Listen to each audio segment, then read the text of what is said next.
Hello there, ladies and gentlemen, and welcome once again to another episode of The Cider Drinker. And on today's episode, I have yet another mass-produced, industrially made cider for you guys. It was kind of inevitable, really, seeing as, you know, Stella Artois and Carlsberg have jumped on the cider bandwagon. It wasn't long before Carling dipped their toes into the water, or the cider in this case, and produced their own cider. In this case, they've called it Carling British Cider, just in case you thought it was going to be European or African or something like that. So, yeah, do I have high hopes for this? Not really, but you never know, I might be pleasantly surprised. So, before we go ahead and taste it, let's get some details on Carling British Cider. Carling British Cider comes in these 500ml bottles, which at the time of recording is the only way you can get it as well, although I'll be very surprised if it doesn't come out in canned form at some point. The alcohol percent is a pretty bog standard 4.5% in volume, and with most other mass-produced ciders it doesn't say if it's going to be sweet or dry tasting. And the price, as usual, is pretty standard for this sort of cider, coming in round about £1.99. I got it for cheap for £1.50, so if it's on a sale or something, then give it a go.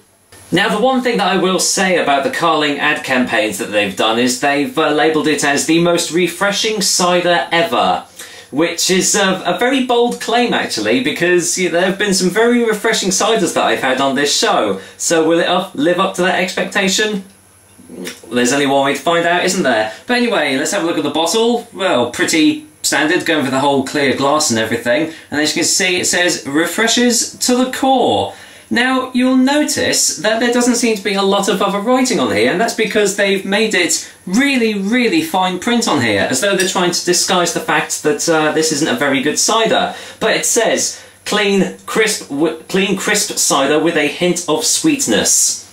In other words, it's a generic bland cider with sugars and sweetness thrown into it, is what they're trying to say, but they're disguising it very cleverly.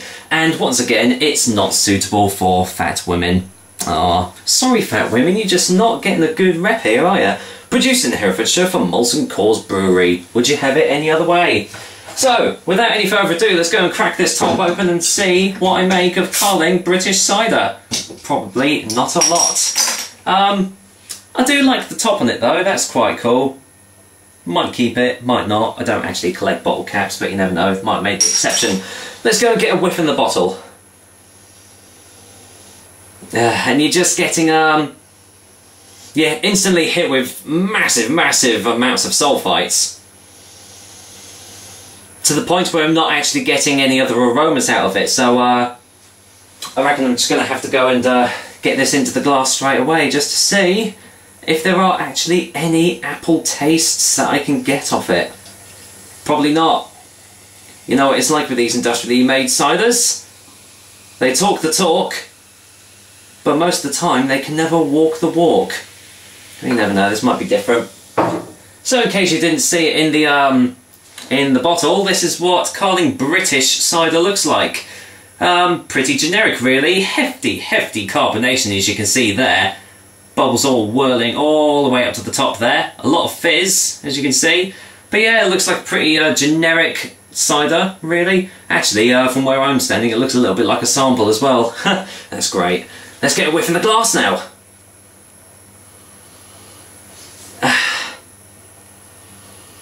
Yeah, I'm getting a slight hint of sweetness. And there's that strange smell that is kind of like off apples again, which was very prevalent in the Crofters apple that I did quite a while ago.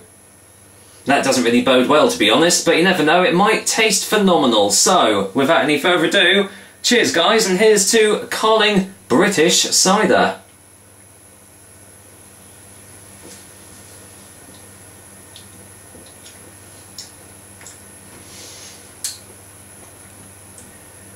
Well, that was pretty unfulfilling actually. Let's get a second opinion straight away.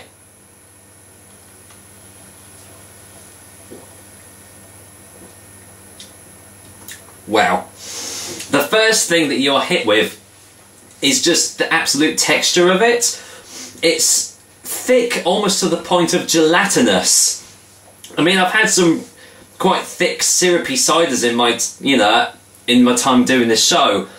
But this is up there with some of the worst. That is so hard to drink. It's just, yeah, syrupy, thick. There's really nothing else to it, to be honest. You've got sweeteners, sugar, hardly any discernible apple taste at all. Strangely enough, it's left my mouth feeling quite dry. I was expecting it to be like, sugar overload on the aftertaste, but actually it's left it relatively dry.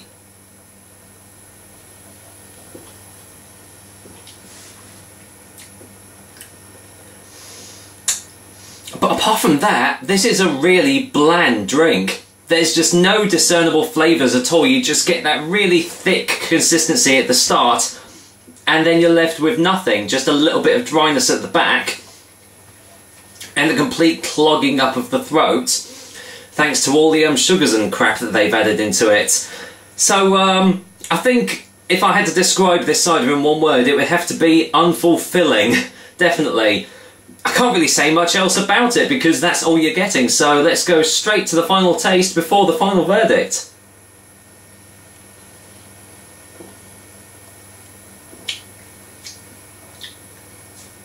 Ugh. Nah. No, that is definitely not doing it for me. That reminds me so much of the Crofter's apple that I had not too long ago. You can just tell it's completely artificial.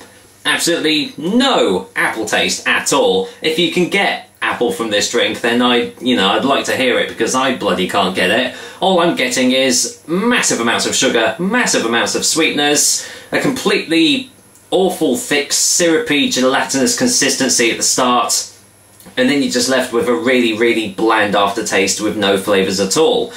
So, hate to say this, Carling, but no, you definitely don't have the most refreshing cider in the world, because it's definitely not refreshing me. It's making me just want to chuck it down the sink, to be honest.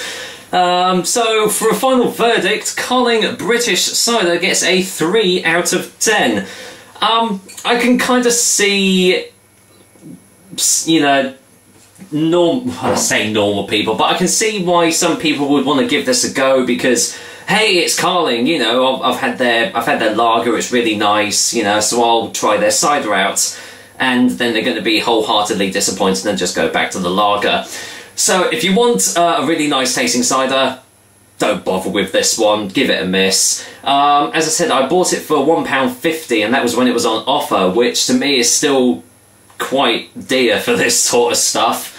Admittedly, I probably will finish this glass, because it's not the worst tasting cider that I've had, but my god, it's nowhere near up there with some of the best. So, well, that was quite a quick one for the cider drinker today. Hope you liked it, and I will be back with another delicious and tasty cider soon. But until then, don't bother buying this, it's not worth it. Cheers guys, until next time. Ugh.